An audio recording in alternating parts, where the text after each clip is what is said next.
चिड़चिड़ करता है या गलत मार्ग पर चलता है। श्रंभेश्वर महादेव शंकर जी का एक नाम है, श्रंभेश्वर महादेव। तो जब कोई व्यक्ति चिड़चिड़ करता है, क्रोध करता है, गुस्सा करता है, तो महाराज शंकर भगवान का श्रंभेश्वर महादेव का नाम लेकर 31 बेलपत्र, जिस व्यक्ति को क्रोध आता है उस व्यक्ति का स्मरण कर कर आखा चावल मतलब सेके चावल के साथ एक एक बेलपत्र 31 बेलपत्र कर कर शिव जी के शिवलिंग पर समर्पित करी जाती है, मात्र 10वीं की तिथि के लिए, केवल 10वीं, चाहे उजाला की हो चाहे अंधेरे की। कौन से महादेव का नाम लेना है? श्रंभेश्वर महादेव, शिव जी का एक और चीज है महाराज, छोटे छोटे बच्चे रहते हैं, कुछ कुछ बच्चों को माता जबरदस्ती के भोजन कराती है, खिलाती है, ठोकती, मारती, खिलाती है। कुछ कुछ बच्चे ऐसे रहते हैं वो कुछ खा ही नहीं पाते, मुख में दो और वॉमिटिंग कर देते हैं, उल्टी कर देते हैं। ऐसे बच्चों के लिए या जिस व्यक्ति को भोजन पचता नहीं हो और उधर में एसिडिटी रहती हो और जलन टाइप की होती हो, उसके लिए भी श्रंभेश्वर महादेव का स्मरण है। सुंदर व्याख्यान वर्णन किया है। श्रंभेश्वर महादेव के ठीक सामने अर्थात भगवान शंकर के किसी भी शिवलिंग के सामने एक तांबे के लोटे में जल रख लीजिए, तो जल के अंदर 3 बेलपत्र डाल दीजिए, एक पीपल का पत्ता डाल दीजिए महाराज, शमी के 11 पत्ते कलश को छुआकर शंकर भगवान के शिवलिंग पर श्रंभेश्वर महादेव के नाम से चढ़ा दीजिए। उस जल को उठाकर ले आइए, एक रात्रि तक घर के अंदर रखना है।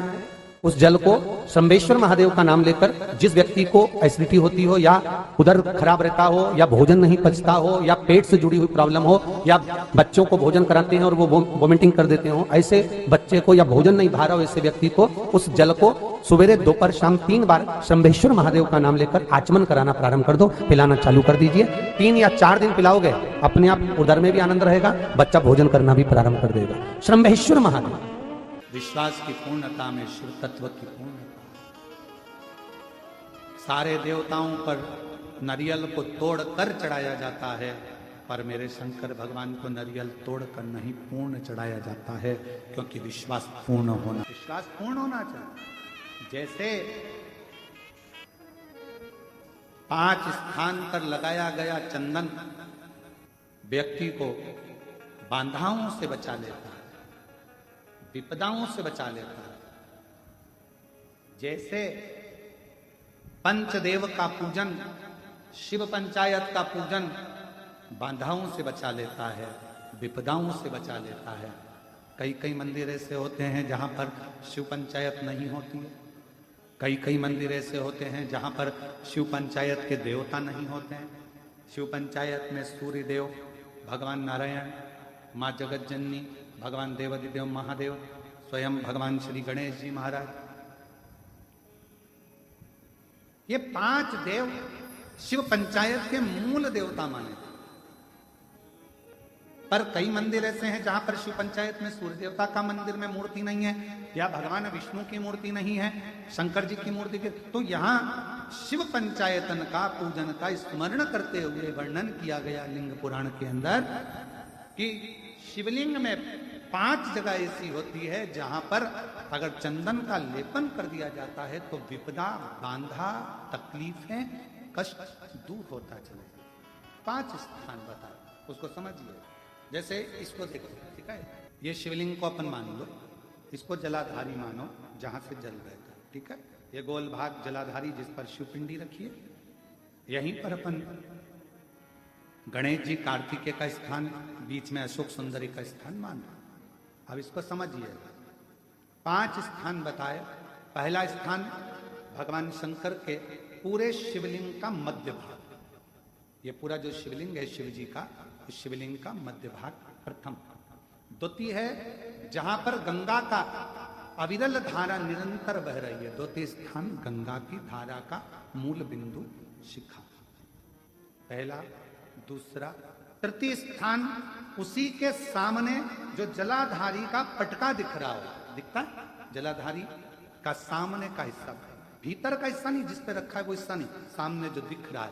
1, 2 और तृतीय स्थान मां अंबा जगदम्बा के कंठ भाग पर चंदन का लेप। महाराज 3 स्थान ये बताए।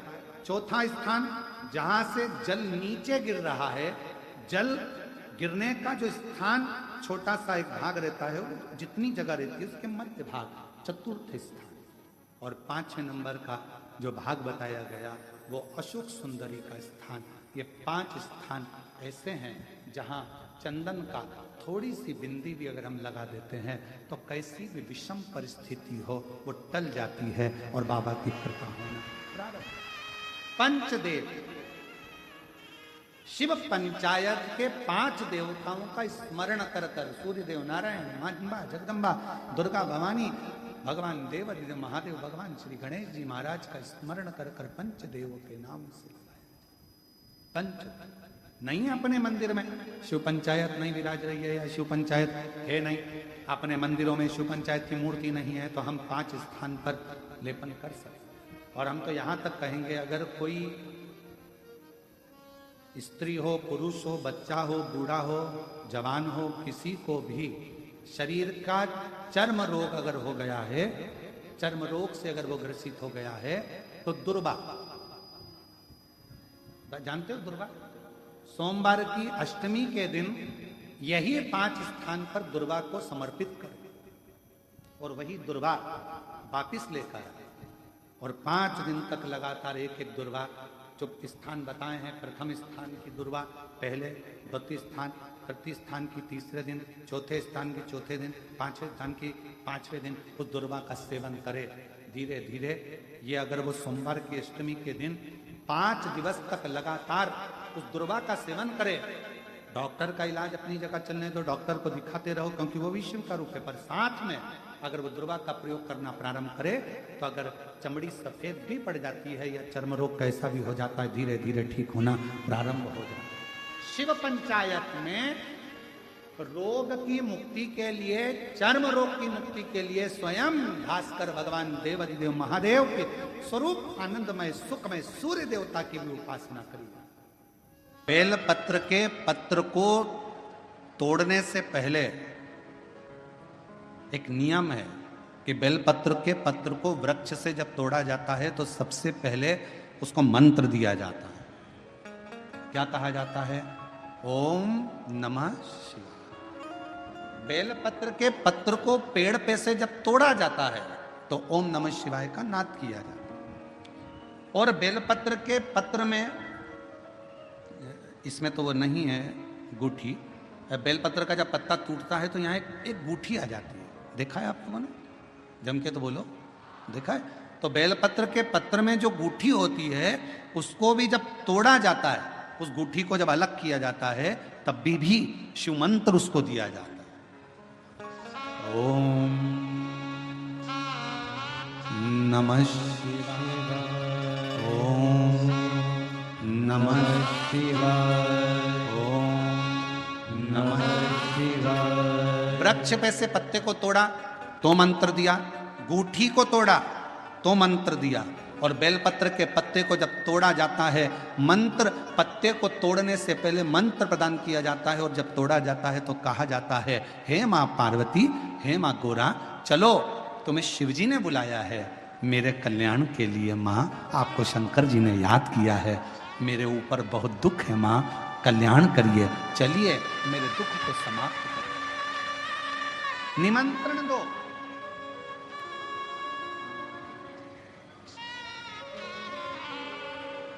पहले नंबर पर क्या देना है? बेलपत्र के पत्र को तोड़ने से पहले जम के बोलो मंत्र।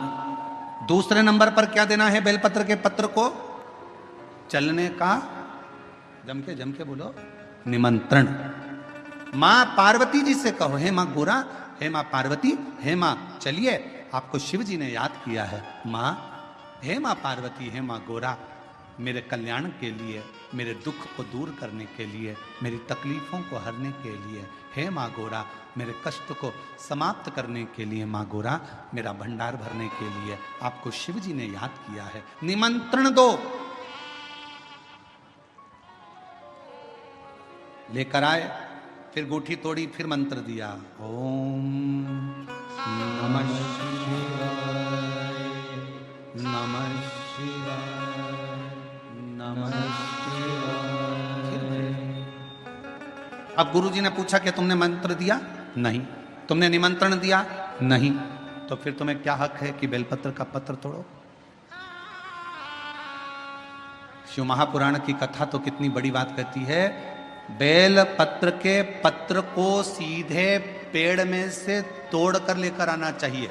बेल पत्र की डंडी, कई माताओं की, कई भाइयों की आदत होती है, बड़ी सी डंडी होती है, उसको वहां से काट लिया, तोड़ लिया, पूरी की पूरी डंडी तोड़ कर लिया है, फिर घर पर आकर उसमें से पत्तियां तोड़ ली, जो डंडी थी उसको पटक दिया। ना ना ना, ये गलत है, ये गलत है। वृक्ष से पत्तों को निमंत्रण देकर फिर तोड़ा जाता है और फिर लेकर आकर दूठी तोड़ते समय भी शिव मंत्र को दिया जाता है।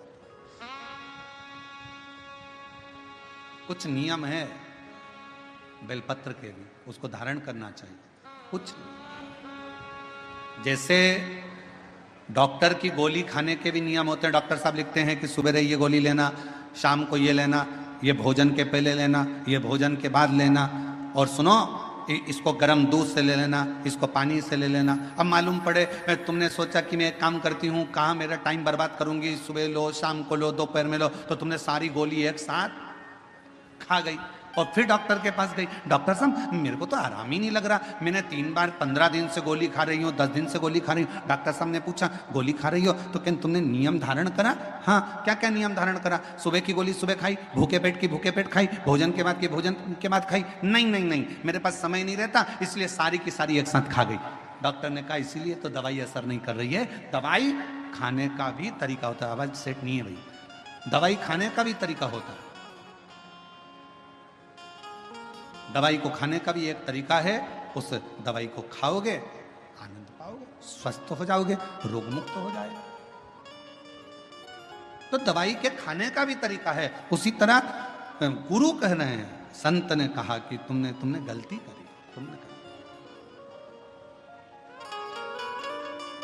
पहले मंत्र दो, फिर से बोलो, पहले मंत्र, फिर निमंत्रण, फिर दूठी तोड़ते समय फिर मंत्र, फिर ओम नमः शिवाय, ओम नमः शिवाय, ओम नमः शिवाय। फिर मंत्र के बाद निमंत्रण दो। माँ पा, हे माँ गौरा, साथ में बोलो, हे माँ गौरा, हे माँ पार्वती, चलिए आपको देवाधिदेव महादेव बुला रहे हैं, मेरे दुख को काटने के लिए, कष्ट को मिटाने के लिए, तकलीफों को मिटाने के लिए। माँ आपको शिव ने याद किया है। पत्र लेकर फिर शिव के पास चले। बहुत रोगी है, एक हाथ में दूध लो, एक हाथ में जल लो, 5 बेलपत्र दोनों में डाल लो, और उस व्यक्ति का नाम लेकर, भले उसको ऑक्सीजन लग रही है, उसका नाम लेकर, गोत्र बोलकर, कुमरुका जी का नाम लेकर, श्री शिवाय नमस्तुभ्यम बोलकर शंकर पर चढ़ा दीजिए। सुबह, दोपहर, शाम, प्रदोष काल में 3 बार दिन भर में चढ़ाओ। 3 दिन के अंदर उसको अंतर आना चालू हो जाएगा। 3 दिन। जिस लड़का और लड़की का विवाह नहीं हो रहा, बहुत हताश हो गए, परेशान हो गए, विवाह संबंध जमी नहीं रहा, किसी भी बुधवार के दिन तांबे के कलश में चने की दाल को भर लीजिए, किसी भी बुधवार, और तांबे के कलश में चने की दाल को भर लो, उसमें 2 गोल सुपारी रख लो, पूजन वाली सुपारी रखकर 2 सिक्के उसमें रख लो, पीले कपड़े से मुख बांध दो, उसका पूजन करो बुधवार के दिन भी, और गुरुवार के दिन उसका पूजन स्नान करने के बाद करना। पर घर में किसी से बात मत करना, मुख से शब्द मत बोलना, मुख झूठा मत करना। पूजन करने के बाद उल्टे हाथ पर कलश को रखकर सीधे हाथ से ढककर कोई ब्राह्मण के घर में जाकर साथ में किसी को ले जाओ, बिना बोले, बिना बात करे, बिना कहे, साथ जाकर ब्राह्मण का दरवाजा बजा दे, बात कर ले, और साथ में गया वो, पर तुम्हें नहीं बोलना है। और वो कलश ब्राह्मण के अपनी कामना कर कर वो कलश का दान दे दिया जाए। महाराज ज्यादा से ज्यादा 4 महीना, 3 महीने के अंदर विवाह संबंध पक्का हो जाता है। विवाह संबंध, चने की दाल का दान कोई सहज नहीं है। जिस नारी का रजोधर्म रजो धर्म के अंतर्गत नारी को जो जो परेशानियां होती हैं, कोई के 8 दिन पहले, 4 दिन पहले, 3 दिन पहले कहीं ना कहीं रजो धर्म के अंतर्गत जो बीमारियां होती हैं, उसके लिए महाराज 7 चने की दाल के दाने तुलसी महारानी के सामने कटोरी में रखकर तुलसी के 3 पत्ते उसमें डालकर अपनी मनोकामना कर कर तुलसी में 3 बार जल छोड़कर वो तुलसी और वो चने की दाल ले जाएं और उसको धीरे धीरे कर कर एक एक कर कर सुबह शाम दोपहर में उसको खा लीजिए। रजो धर्म से जुड़ी हुई परेशानी समाप्त। कोई सहज नहीं है महाराज। चने की दाल को स्वर्ण दान का भी भाव कहा गया। हमारे हिंदू धर्म में चने की दाल को स्वर्ण दान भी करते हैं। जो व्यक्ति स्वर्ण दान नहीं कर पाता वो चने की दाल का दान कर देता है, तो स्वर्ण दान के बराबर मान्य है महाराज। फिर निवेदन करा, चने की दाल का व्याख्यान वर्णन फिर किया गया। मान लो कोई प्लाट है, कोई प्रॉपर्टी है, कोई जमीन है, कोई जायदाद और नहीं बिक रही, बहुत परेशान हो गए, लाखों करोड़ों रुपए तुम्हारे डूब गए और ये प्रॉपर्टी बिके, तब तुम उबरो, तो उसके लिए चने की दाल को एक रात्रि पहले रविवार के दिन घर में गला लीजिए और उसको गलाकर दूसरे दिन उसमें थोड़ा सा चंदन मिलाकर पीस लीजिए। पर पीसना आपको मिक्सर में नहीं है, पीसना आपको सिलबट्टे पर, चकोटी पर जो आपके यहाँ उससे उसको पीस लीजिए। और पीसने के बाद उसमें थोड़ा सा दूध मिलाकर शिव मंदिर में जाकर शंकर भगवान के शिवलिंग का सोमवार के दिन लेपन करिए। लेपन कर कर अपनी कामना कर कर शिवलिंग पर 3 उंगलियां लगा लीजिए महाराज, अपनी कामना कर कर। जो 3 उंगलियां आपने लगाई है, उंगली हटाते समय चंदन के लेपन को जो लगाया आपने, चने की दाल का लेपन, स्वर्ण का लेपन, उसको हम कहते हैं स्वर्ण लेपन, उसको लेकर आ जाइए महाराज। उसको थोड़ा सा लेकर आ जाओ, एक किसी भी फूल में उसको लगाकर जो जमीन, जो प्रॉपर्टी, जो जगह बेचना है वहां पटक दीजिए महाराज। उसके ग्राहक आना चालू हो जाएंगे और वो प्रॉपर्टी शीघ्र बिक जाएगी। अपनी कामना के अनुसार बिकेगी कि कितने में आपको बेचना, अपने अनुसार। महाराज चने की दाल स्वर्ण दान के बराबर है। चने की दाल को सहज नहीं समझा जाता। गुरु भक्ति के लिए बहुत मूल है। माताएं कई बार पीले गुरुवार करती हैं या केले के पेड़ के नीचे पूजन करती है तो चने दाल समर्पित करती है। क्यों करती है? उसका भाव है स्वर्ण दान के बराबर, मनवांचित फल की प्राप्ति के लिए, मनोकामना के लिए। जिस जमीन में फसल कम होती हो, जिस जमीन में प्रॉपर्टी के अंतर्गत कहीं लाभ नहीं मिल रहा हो, जो कई लोग वो जमीन की दलाली का काम करते हैं ना, जमीन बेचवाते हैं, खरीदवाते हैं और कोई लाभ ही नहीं मिल रहा, कई दिनों निकाल दिए, साल निकाल दिए, कोई लाभ नहीं हुआ, तो निवेदन है शंकर भगवान के मंदिर में शिवलिंग पर 108 चने के दाल समर्पित करो। उस 108 चने की दाल को प्रदोष के दिन शाम के समय समर्पित कर कर उस दाल को उठाकर लिया, जेब में पीले रुमाल के साथ उसको बांध कर रख लो। किसी प्रॉपर्टी का सौदा कराने जाओ, उसको पटक कर लेकर जाओ, आपके लाभ होना चालू, सौदे होना चालू, आपको कमीशन मिलना